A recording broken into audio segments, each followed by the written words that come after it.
Notre invité, c'est l'essayiste Gaspard Koenig, romancier aussi. Merci d'être avec nous, Gaspard Koenig. Vous publiez Kidnapping chez Grasset. C'est une manière de parler d'Europe, en l'occurrence, parce qu'on raconterait un petit peu votre roman, votre pitch, comme on dit. Vous avez créé Génération Livre, qui est un think tank libéral, on peut dire ça comme ça. On peut le dire, on doit le dire. On doit le dire même.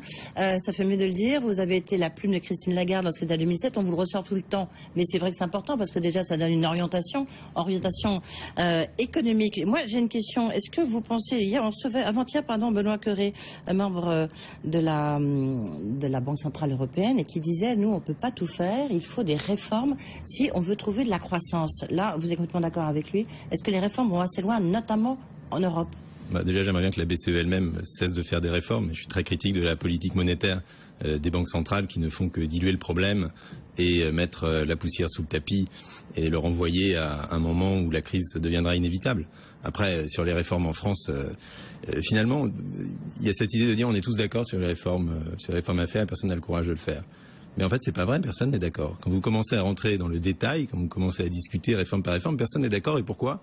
Parce que personne n'a de colonne vertébrale idéologique.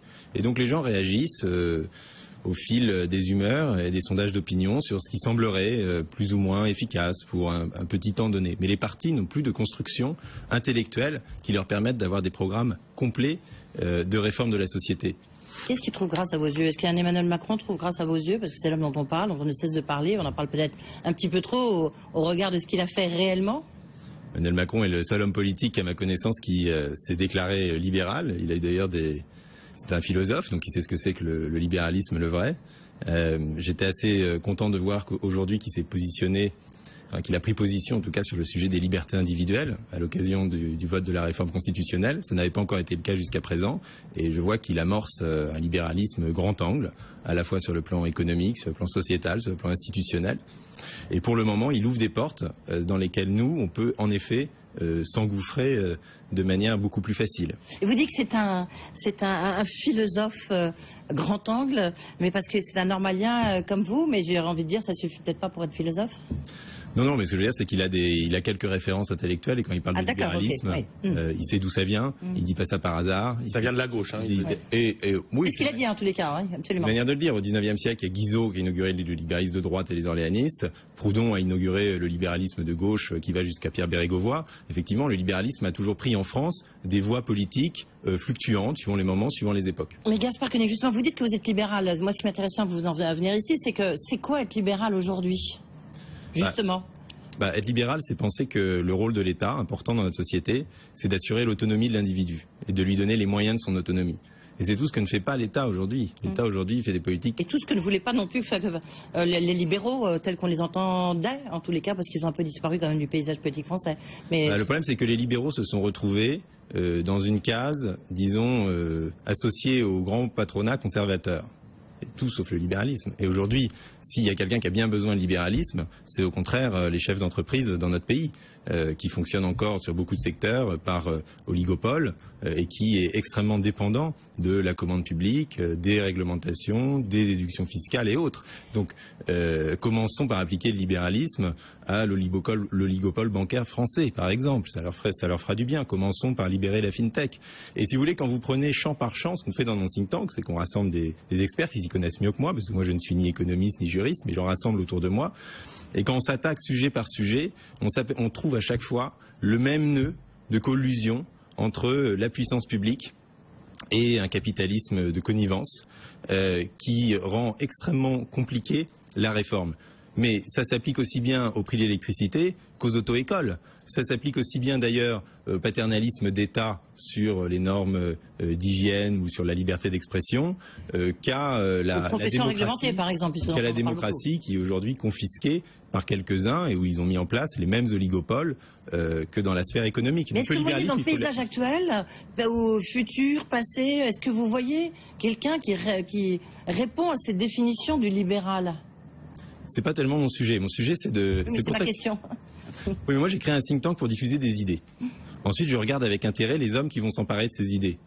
Certains travaillent par exemple beaucoup sur le revenu universel. Ça intéresse des gens à gauche que nous promouvons. Qui se passe au Canada. Ah, au Québec, pardon.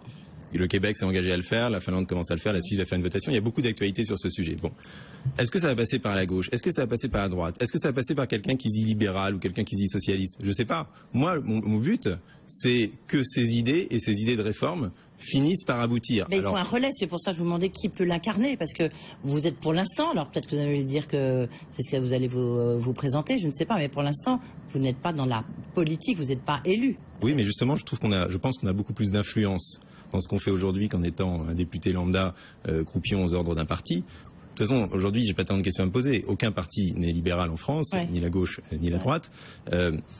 Idée par idée, thème par thème, on peut en convaincre quelques-uns et avancer quelques pions. Après, si vous me demandez le nom de personnalité, qui est aussi un travers français, parce que notre politique est hyper personnalisée, c'est vrai qu'Emmanuel Macron à gauche l'incarne. Je dirais qu'une autre personne qui l'incarne aujourd'hui dans le paysage politique français, c'est Alexandre Jardin.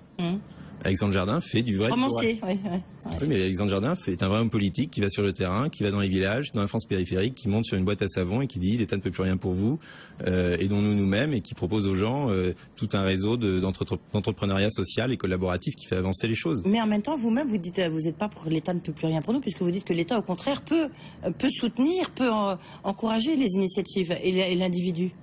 Oui, l'État a une mission fondamentale de protection de l'individu, des libertés individuelles. Donc il peut encore des choses pour vous. Qu'il n'assume plus aujourd'hui. Mais l'État ne doit pas faire des choses pour moi. L'État doit me donner la possibilité de faire des choses. Et notamment sur tout ce qui est police, justice, éducation nationale. Sur l'éducation, nous on va bientôt sortir un rapport sur les free schools, ce qu'ils font en Angleterre. Ça c'est par exemple une politique libérale très intéressante où on dit est-ce que l'État doit prendre en charge l'éducation primaire, secondaire? Oui, absolument. Est-ce qu'elle doit être gratuite pour toutes? Oui. Est-ce que les conditions d'entrée, les examens doivent être fixés par le pouvoir central? Oui.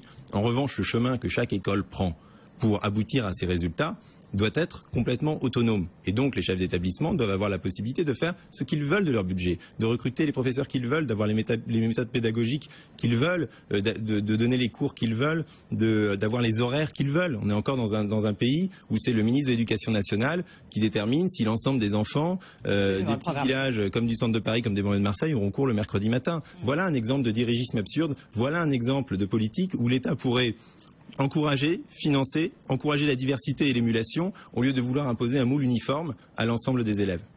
Gaspard Koenig, on va parler de finances publiques dans un instant, puis des réformes peut-être à venir avec Emmanuel Le Chypre, que je salue. Bonsoir Emmanuel. Bonsoir Elie. Juste avant, qui finance votre think tank Génération Libre? C'est vous?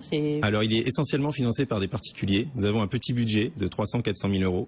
Nous avons été reconnus la semaine dernière dans le Global Go-To Think Tank, qui est le classement international des think tanks, comme parmi les 50 meilleurs think tanks du monde de moins de 5 millions, donc parmi les petits. Et j'ai vraiment la fierté de dire que 80 à 90% de nos donations viennent de particuliers. Contrairement à l'ensemble des think tanks parisiens, nous ne sommes financés ni par le CAC 40, ni par l'État, et ça nous donne une grande indépendance. Ni par le top 5 des plus riches en France. Ni par le top 5 des plus riches en France, si financer le libéralisme, ça se saurait.